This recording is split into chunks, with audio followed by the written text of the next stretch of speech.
Hello, welcome to tip number 9. So this is my box of steel round bar. Now, ignoring the larger bits that I've got here, I'd say probably all of the material that's less than 13mm, half an inch, in here has come from a printer. So if you dismantle old printers, photocopiers, that kind of thing, they're a treasure trove of shafts. I've got a half flat one there, some really nice, quite often they're really nice metal as well, they machine really nicely, so sort of silver steel or something like that.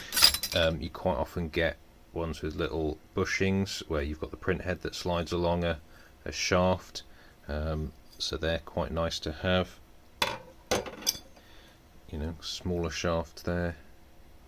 But yeah, I've got a hell of a lot of material here basically for free, and I haven't really had to buy anything in the small size range.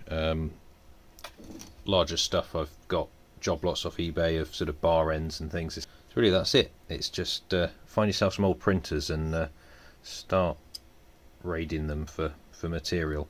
Thanks for watching.